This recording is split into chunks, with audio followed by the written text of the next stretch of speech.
بسم اللہ الرحمن الرحیم۔ اللہ رب العزت کا بہت بڑا احسان ہے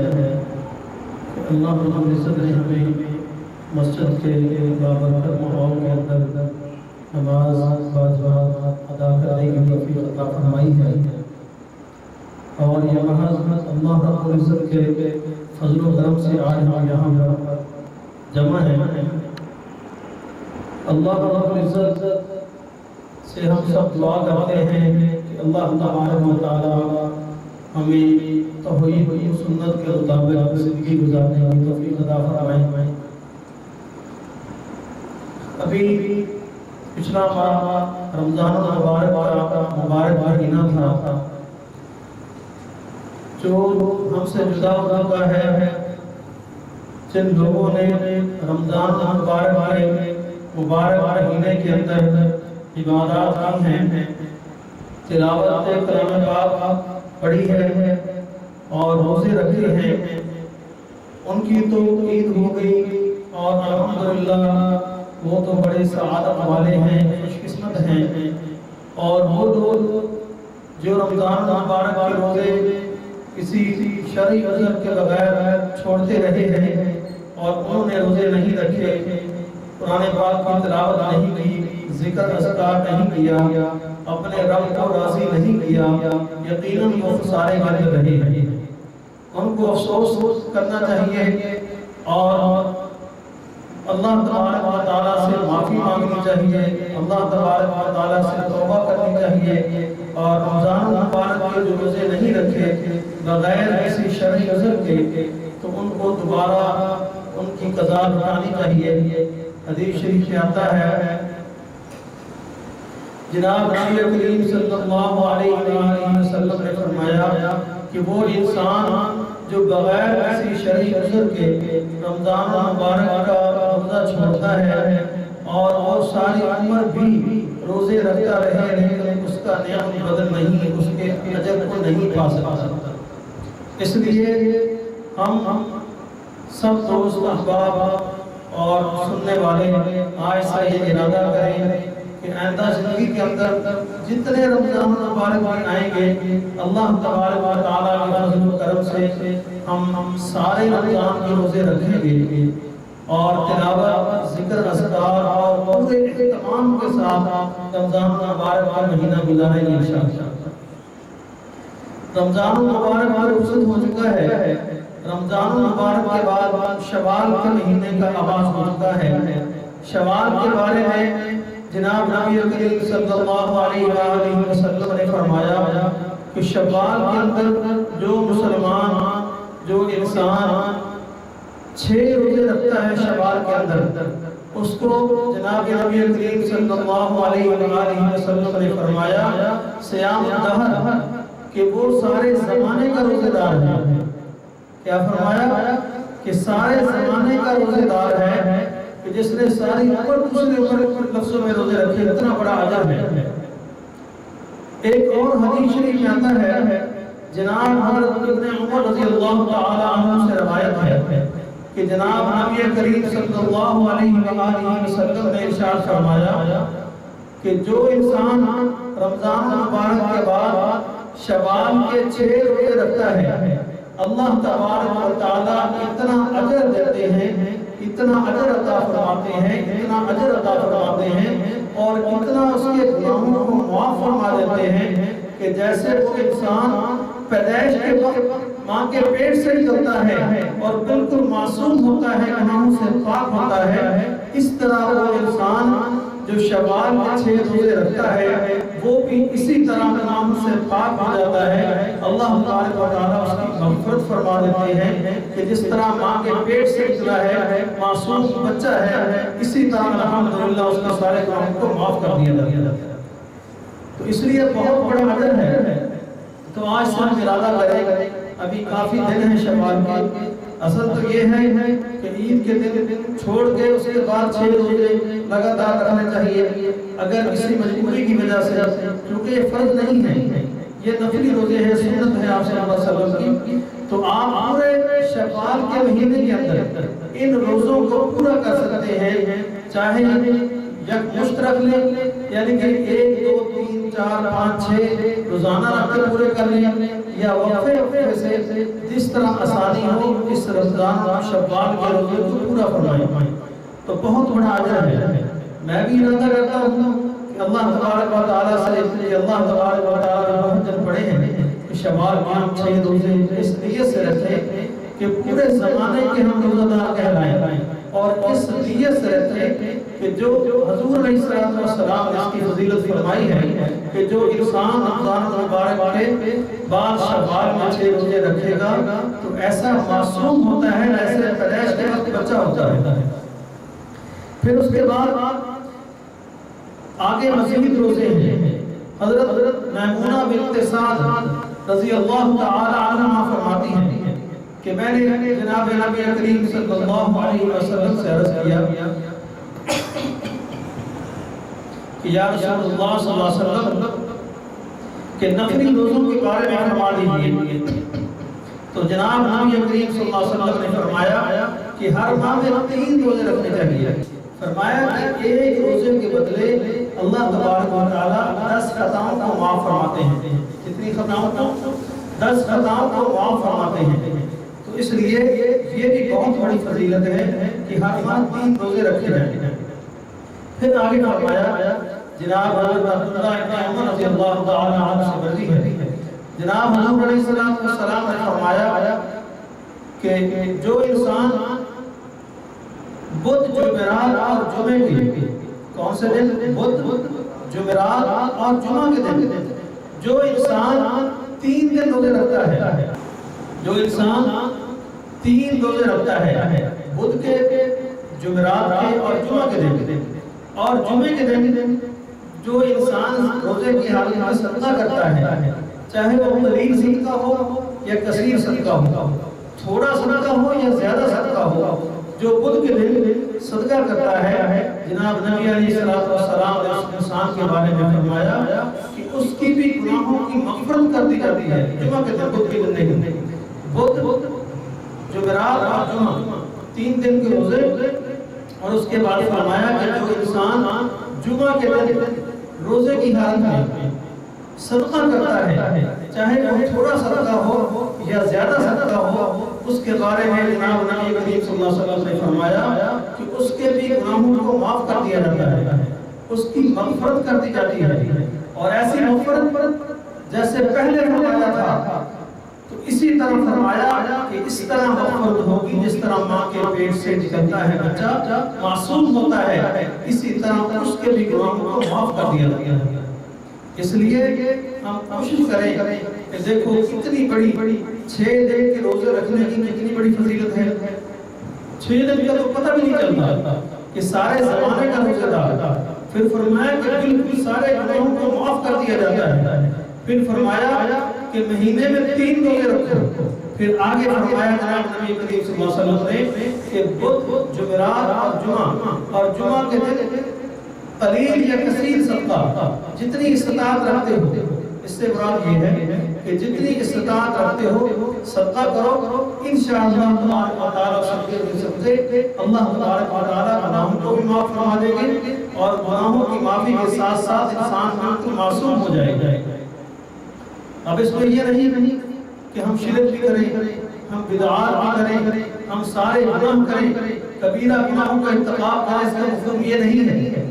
بہنوں کا حق کھا جائیں، پڑوسیوں کو تنگ کریں کہ نہیں ہم نے جو 6 روزے رکھ لیے ہیں، ان چیزوں سے بچنا ہے،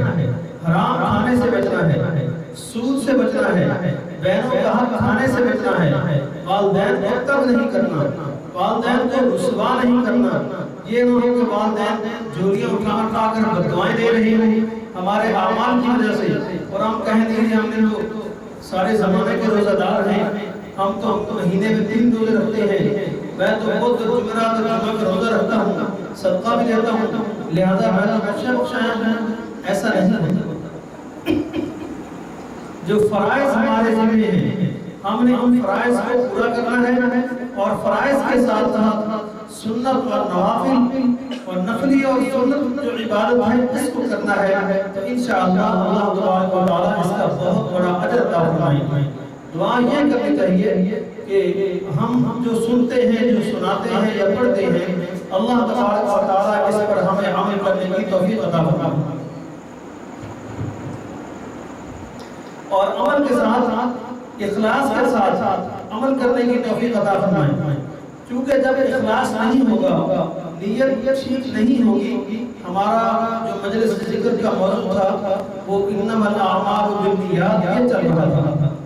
کیونکہ بیچ میں رمضان المبارک کا مہینہ آ گیا تو پھر اس موضوع کو چھوڑ کر ہمیں رمضان المبارک کے مہینے کی طرف آنا پڑا، وہ موضوع بیان ہوتا رہا۔ اب جو شوال ہے اس لیے شوال کے 6 روزوں کا عنوان ضروری تھا، اب ہم پھر جہاں سے مجلس ذکر کا موضوع ہم نے ختم کیا تھا وہیں سے شروع کرتے ہیں۔ وہ کون سا موضوع تھا جو حدیث شریف چل رہی تھی ہماری، انما الاعمال بالنیات، کہ سارا دار و مدار کس پہ ہے؟ اعمال کا، نیت پہ ہے۔ اگر ہماری نیت ٹھیک ہوگی، اخلاص ہوگا، اللہ تبارک و تعالیٰ کی رضا کی خاطر اعمال کیے ہوں گے تو الحمدللہ ثم الحمدللہ اللہ کی بارگاہ میں قبول بھی ہوں گے اور ہمیں اس کا اجر بھی ملے گا، چاہے کثیر تعداد ہو یا قلیل ہو، اس سے پتہ نہ چلتا عمل چھوٹا ہو یا بڑا ہو، تنہائی میں ہو یا اعلان ہو، لیکن اگر عمل خالص ہوگا، اللہ تبارک و تعالیٰ کی رضا کی خاطر ہوگا تو انشاءاللہ اس پر ہمیں اجر ملے گا۔ اسی طرح کا ایک واقعہ جناب نبی کریم صلی اللہ علیہ وآلہ وسلم سے روایت فرماتے ہیں، آپ نے ارشاد فرمایا، اور حضرت عبداللہ بن عمر رضی اللہ تعالیٰ عنہ روایت فرماتے ہیں کہ جناب نبی کریم صلی اللہ علیہ وآلہ وسلم نے فرمایا، پہلی امتوں میں سے ایک امت کے 3 لوگ سفر پر گئے۔ جب انہوں نے سفر شروع کیا، کیونکہ پہلے وقتوں کے اندر پیدل سفر ہوتے تھے، خچروں کے ہوتے تھے، گھوڑوں کے ہوتے تھے، اور یہ اسفار اس طرح کے ہوتے تھے، ہوائی جہاز یا گاڑیاں یہ چیزوں کا سفر نہیں ہوتا تھا، اور پہلے راستے کے اندر ہوٹل بھی نہیں ہوتے تھے، ریسٹورنٹ نہیں ہوتے تھے جس طرح آج جدید دور ہے ہوتے ہیں۔ تو جب 3 لوگوں نے اصحاب سراسہ نے سفر شروع کیا، جب سفر شروع کیا تو جب رات ہوئی، اب رات کہیں نہ کہیں کو قیام راستے میں کرنا تھا تو کوئی اور جگہ نظر نہیں آئی۔ پہلے جب سفر کرتے تھے چاہے صحرا ہوتا تھا یا جنگل ہوتا تھا یا کوئی ندی کے کنارے پہ سفر ہوتا تھا یا کوئی بھی سلسلہ ہوتا تھا جہاں پر وقت ملتا رات کا قیام مسافر کرتے تھے، انہوں نے جب دیکھا کہ ایک غار ہے تو اس غار کے اندر انہوں نے قیام کرنے کا ارادہ کر لیا۔ جب وہ 3 لوگ غار کے اندر چلے گئے، غار کے اندر جانے کے بعد کچھ دیر گزری تو غار کے منہ کے آگے اوپر سے پتھر سے لڑکتا ہوا آیا قبر بند ہو گئی۔ جیسے آج کل آپ اخبارات میں پڑھتے ہوں گے، کبھی پہاڑی علاقے کا سفر کیا ہوگا، جب بارشیں آتی ہیں لیٹ سلائڈنگ ہوتی ہے، بڑے بڑے تولے گرتے ہیں، پتھر گرتے ہیں، روڈ بلاک ہو جاتے ہیں، تو جدید مشینری ہے تو وہ مشینری لا کر روڈ صاف کرتے ہیں، پھر ٹریفک چلنی شروع ہو جاتی ہے۔ بڑا سا پتھر آیا غار کے آگے رک گیا اور غار کا بند ہو گیا۔ اب 3 لوگ پریشان کہ یہ کیا معاملہ ہوا ہے کہ غار بند ہو گئی، اب باہر کیسے نکلیں؟ اب 3 جو لوگ اندر تھے وہ کہنے لگے کہ اس چٹان والی مصیبت سے کیسے خلاصی پائیں گے؟ تو انہوں نے کہا کہ ہم اللہ تبارک و تعالیٰ سے جتنے ہم نے جو نیک اعمال کیے ہیں ہم ان کو یاد کرتے ہیں، اللہ سے معافی مانگتے ہیں، اللہ کو پکارتے ہیں، اللہ تبارک و تعالیٰ اس مصیبت کو دور فرما دے۔ تو میرے بھائی وہ ایک نوجوان کہنے لگا، وہ بکریاں چراتا تھا، اس کے پاس ریوڑ تھا بکریوں کا، وہ اپنا ریوڑ لے کر بکریاں چراتا تھا۔ اس نے کہا کہ یا اللہ، آپ کے علم یہ ہے کہ میں جب بھی بکریاں چراتا تھا، چرانے کے بعد گھر آ کر سب سے پہلے اپنے پورے والدین کے خدمت میں دودھ پیش کرتا تھا، اس کے بعد اپنے اہل و عیال، اس کے بعد خود پیتا تھا۔ تو ایک دفعہ اس نے کہا یا اللہ، میں بھیڑوں کے ریوڑ لے کر، بکریوں کے ریوڑ لے کر میں نکلا گھر سے، درختوں کی تلاش میں، گھاس کی تلاش میں چلتا ہوا دور نکل گیا۔ رات جب لیٹ گھر پہنچا بکریوں کا لیبر لے کر تو میرے بوڑھے والدین سو چکے تھے، آرام فرمانے کے لیے لیٹ چکے تھے، لیکن تھے بھوکے۔ وہ کہنے لگا کہ یا اللہ میں ساری رات دودھ کا پیالہ لے کر ہاتھ میں بوڑھے والدین کے سرہانے کھڑا رہا، میں نے ان کو اٹھایا نہیں، اس لیے نہیں اٹھایا کہ بوڑھے والدین کی نیند خراب نہیں کرنی، اور جو میرے اہل و عیال تھے، جو میرے بچے تھے، وہ ساری رات گرتے رہے، روتے رہے، میرے پاؤں میں پڑے رہے، لیکن میں نے ان کو دودھ نہیں دیا۔ جب صبح کی کرنیں آئی، صبح صادق ہوئی، میرے والدین بیدار ہوئے تو انہوں نے دیکھا کہ میرا بیٹا یہ دودھ لے کر کھڑا ہوا ہے۔ اس نے کہا کہ یا اللہ میں نے وہ آپ کی رضا کے لیے کیا تھا عمل، سب سے پہلے والدین کو دودھ پلایا تھا، اس کے بعد میں نے اپنے بچوں کو دیا تھا۔ تو وہ نوجوان کہنے لگا، جناب نبی کریم صلی اللہ علیہ وسلم نے فرمایا کہ یا اللہ یہ تیری رضا کے لیے میں نے اعمال کیا تھا، اس نیک اعمال کے صدقے آج مجھے معاف کر دے، ہمیں معافی دے دے اور اس چٹان کو ہٹا دے۔ تو اس عمل کی وجہ سے چٹان تھوڑی سی سرک گئی، غار کا تھوڑا سا کھل گیا۔ میرے بھائیو کتنا خوش قسمت وہ نوجوان ہے جو ساری رات دودھ کا پیالہ ہاتھ میں لے کر اس انتظار میں کھڑا رہا کہ والدین اٹھیں گے تو صبح دودھ پلاؤں گا۔ ابھی پرسوں کا واقعہ ہے جہاں خانقاہ میں ایک بزرگ آئے، بڑے سرکاری آفیسر تھے، ریٹائرڈ ہوئے تھے اپنے عہدے سے، اپنے نوجوان بیٹے کو لے کر میرے پاس آئے علاج کے سلسلے میں۔ کوئی مسئلہ تھا گھر میں، بیٹا مان نہیں رہا تھا، تو انہوں نے میرے سامنے جب بات کی، ایک دن آئے، دوسرے دن آئے، وہ سمجھا رہے تھے، میں نے بھی اس کو سمجھانے کی کوشش کی۔ جب وہ اپنے والد سے بحث کرنے لگا، الجھنے لگا، تو میرے بھائی اور اس کے والد نے کہا کہ بھائی تو چپ کر دے، تو ہی میرا باپ ہے۔ دیکھو کتنا بڑا المیہ ہے، کتنی بڑی پریشانی کی بات ہے۔ جب میں نے یہ بات سنی تو میری آنکھوں میں آنسو آ گئے، میرا دل چاہا کہ ہوں اس نوجوان کو سمجھاؤں کہ باپ کی کتنی قدر ہے، والدین کا کتنا بڑا مقام ہے، جس کے بارے میں اللہ تبارک و تعالیٰ نے فرمایا کہ اف ولا تنہرہما وقل لہما قولا کریما، کہ والدین کو اف تک بھی نہ کہو، لیکن وہ جلتا جا رہا ہے، آگے سے بحث کرتا جا رہا ہے۔ آخر اس بوڑھے والد نے کہا،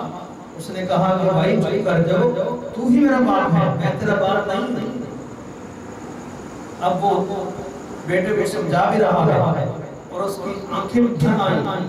اور اس کے ایک اور دوست نے بتایا کہ 15-20 دن کے 1.5 ماہ سے والد بھی رو رہا ہے، ماں بھی رو رہی ہے، بیٹے بھی بنا رہے ہیں، دونوں شوگر کے مریض ہیں کہ بیٹے اس بات میں مان جاؤ، گھریلو مسئلہ تھا، لیکن وہ ماننے کے لیے تیار ہی نہیں۔ کہتا آپ لوگوں کو کیا پتا ہے، ایک یہ باپ ہے، ایک یہ اولاد ہے، اور ایک وہ اولاد ہے جو ساری رات دودھ کا پیالہ لے کر کھڑے رہے کہ والد اٹھیں گے، بیدار ہوں گے تو پھر میں ان کے سامنے سے پیالہ پیش کروں۔ پھر دوسرے نوجوان نے اس نے کہا کہ یا اللہ آپ جانتے ہیں میری ایک چچا زاد بہن تھی، اس سے بہت پیار کرتا تھا اور بہت کوشش کی، لیکن قادر نہ ہو سکا گناہ کے اوپر۔ آخر کار قحط سالی آئی، جب قحط سالی آئی تو وہی چل کر میرے پاس آئی، تو میں نے کہا ٹھیک ہے تم گناہ کے لیے آمادہ ہو جاؤ، 120 دینار یعنی کہ سونے کے سکے تمہیں دوں گا۔ اس پہ تیار ہو گئی۔ جب گناہ کے لیے بالکل تیار ہو گئے، اس نے کہا کہ میں تو امانت ہوں کسی اور کی، تو اس نوجوان نے کہا کہ یا اللہ میں نے آپ کی رضا کی خاطر اس کو 120 دینار بھی ہدیہ کر دیے اور گناہ بھی نہیں دیا، اس کو میں نے فوراً چھوڑ دیا، تو یا اللہ یہ میں نے آپ کی رضا کے لیے عمل کیا۔ جب یہ بات ہوئی تو غار کا پتھر تھوڑا سا اور نیچے آ گیا۔ اب تیسرا جو نوجوان تھا اس نے اللہ تبارک و تعالیٰ سے کیا آہوز آئے کی، اس نے کہا کہ یا اللہ میرا کام ہو رہا تھا تو میں نے کچھ مزدور بلائے تھے مزدوری کے لیے، جب مزدور آئے مزدوری کر لی تو جب مزدوری ختم ہوگی اس مزدوری پر میں نے سب مزدوروں کو اجرت دی، لیکن ایک مزدور ایسا تھا جس نے اجرت نہیں لی، واپس چلا گیا، تو میں نے اس کی اجرت سنبھال کے رکھی، بلکہ اس اجرت سے میں نے تجارت شروع کی۔ اب وہ کتنا طیب مال ہوگا، کتنا اخلاص والا مال ہوگا کہ جس انسان نے مزدوری کی اور اس مزدوری کے مال سے اللہ تبارک و تعالیٰ نے برکت ڈالی اس کے اندر، اور اس برکت کی وجہ سے اس نے کہا کہ میرا بزنس بہت بڑھ گیا، میری تجارت بڑھ گئی۔ کچھ عرصے کے بعد بھیڑ بکریاں بہت ہو گئی، تجارت بہت ہو گئی، کچھ عرصے کے بعد وہی مزدور میرے پاس آیا، اس نے کہا کہ جناب میں نے آپ کے یہاں مزدوری کی تھی تو مجھے اس مزدوری کی اجرت دیں۔ اس نے کہا یہ جتنا مال اسباب یہ سب تیرا ہے۔ اس نے کہا مجھ سے مذاق نہ کرو، یہ میرا نہیں ہے، میں تو صرف مزدوری کی تھی، مجھے تو وہ میری دہاڑی چاہیے، یہ تو مال اسباب آپ کا ہے۔ اگر ہم میں سے ہوتا یا یہ دور ہوتا، وہ کہتا اچھا 300 یا 500 کی مزدوری بنتی ہے، اب تو نہیں ہے، اس وقت نہیں لی، اب ہر مہینے آگے 10 روپے لے لیے یا 50 روپے یا 100 روپے ہر مہینے بھائی لے کے آ جائے لے جاؤ، اپنی طرح سے تک اچھا کرتا۔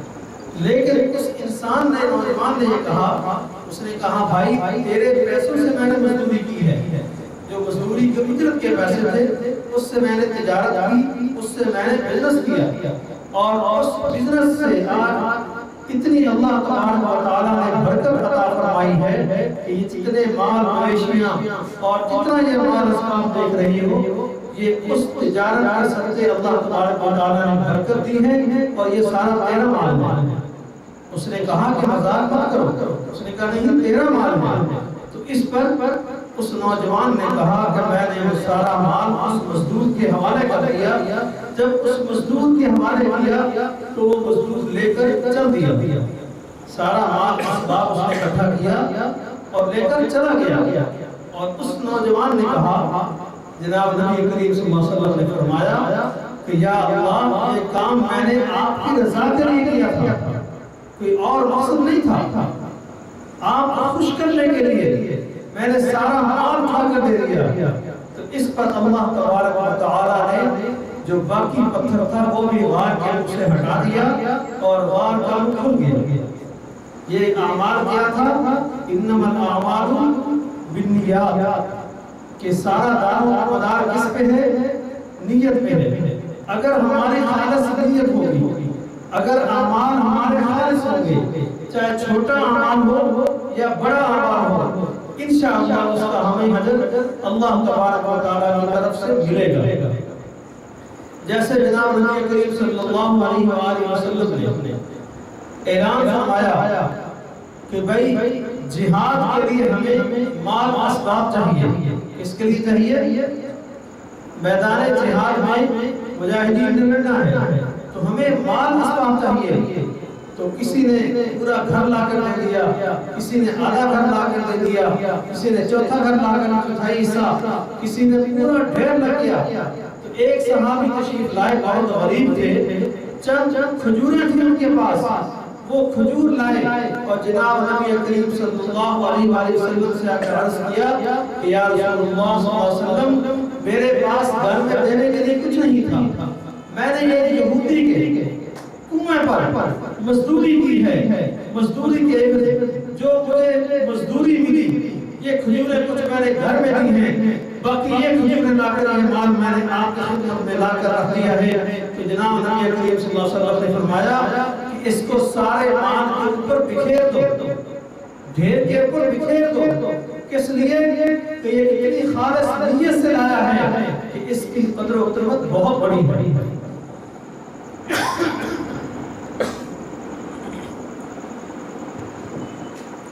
تو اس لیے اگر ہماری نیت خالص ہوگی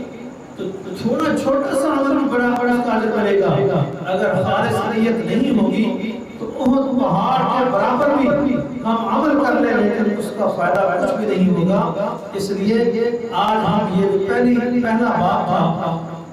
نیت کا خالص اعمال کا وہ مکمل ہوتا ہے الحمدللہ انما الاعمال بالنیات او کما قال رسول اللہ صلی اللہ علیہ وسلم. اس لیے آج کے بعد ہم جتنے اعمال کریں گے ارادہ کریں کہ نیت ہم خالص رکھیں گے، اللہ تبارک و تعالیٰ کی رضا کے لیے رکھیں گے. اسی پر اتفاق کرتا ہوں اور اللہ تبارک و تعالیٰ سے دعا کرتا ہوں کہ یا اللہ جو میں نے باتیں کہیں اس پر مجھے عمل کرنے کی توفیق عطا فرما، اور اس کے بعد انشاءاللہ مجلس ذکر ہوگی، پھر انشاءاللہ دعا ہوگی. آخر دعوانا الحمدللہ.